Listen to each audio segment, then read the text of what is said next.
Hair loss in men and women. I'm worried my hair is falling out. My hairdresser told me that my hair is much thinner than it used to be, and I've noticed a change in thickness myself. I thought only men lost their hair when they got older. As a dermatologist, I frequently hear this complaint from women. Although men are more likely to lose their hair, women and children are also subject to excessive hair loss. Shedding some hair on a daily basis is normal, but when it becomes excessive it could have an underlying cause. Most people assume that baldness is a result of age or genetics, but there are many things that can cause hair loss. Major surgery or serious illness may cause a sudden loss of hair after 3 to 4 months, but it is temporary and will grow back. Hormone imbalance, known as androgens and estrogens, male, female, is a very common cause of hair loss in both men and women. Many women notice hair loss after giving birth because high levels of certain hormones cause the body to keep hair that would normally fall out. After the birth of a baby, that hair falls out and the normal cycle of hair growth resumes.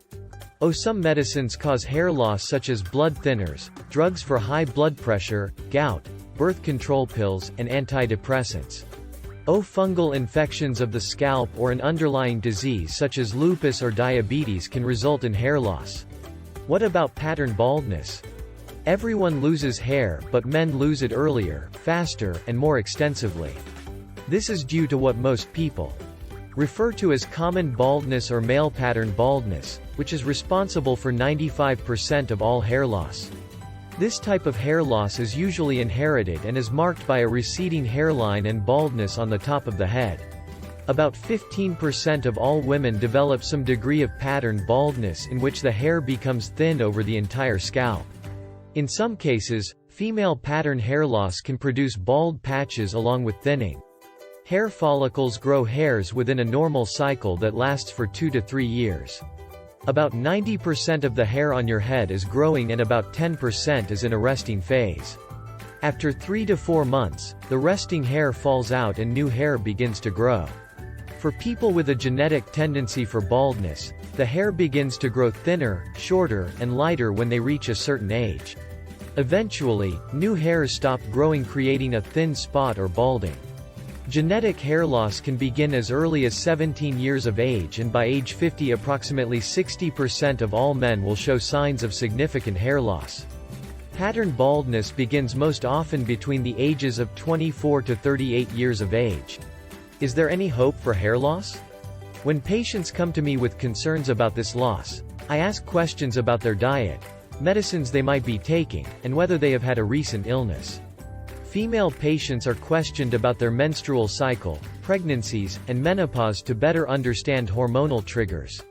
In some cases, a physical exam, blood tests, or a biopsy may be needed to get a better picture of the cause of hair loss. It is important to understand the possible causes in order to make an informed decision about how to treat the condition. Once the cause of your loss has been determined, various treatments can be helpful in restoring hair growth or slowing down the development of common baldness. You may be asked to change your medication if that is what's causing you to lose your hair. If hormonal imbalance is to blame, there are medications to help prevent further loss. There are medicines available without a prescription, such as minoxidil, that is applied to the scalp to help generate hair growth and can be used by both men and women. Keep in mind that medicines of this nature are composed of chemicals and, as with many drugs, may produce side effects. Vitamins and diet changes. Natural hair loss remedies have been used for years to reverse the loss of hair from diseases or vitamin deficiencies. Sometimes changing to an organic, pesticide-free diet and taking vitamin supplements can help people recover from premature hair loss. Adding scalp massage, herbal remedies, and exercise to the mix has helped many people rejuvenate their hair growth. A diet rich in whole food along with taking a multivitamin is recommended. Researchers have also found that increasing the number of B vitamins, the 2nd of January 12, is helpful in reversing loss. As a word of caution, be sure to consult your doctor or nutritionist before making any drastic changes to your diet. There are also herbal hair growth treatments that have been passed down from generation to generation as therapy for hair loss. These include rosemary, made into tea and rinsed through the hair daily. O. Mallow roots, boiled in wine and massaged into the scalp weekly. O. Nettles, infused in water and combed through the hair daily.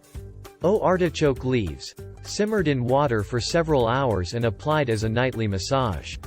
O. Catnip, made into an infusion and rinsed through the hair daily.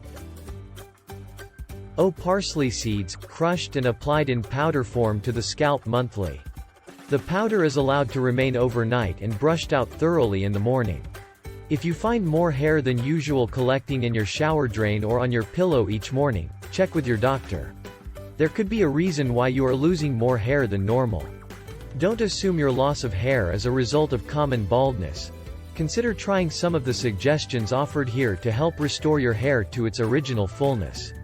And most importantly, do not forget to subscribe to our channel DocOnline to be updated on how to be naturally healthy and not consume medications.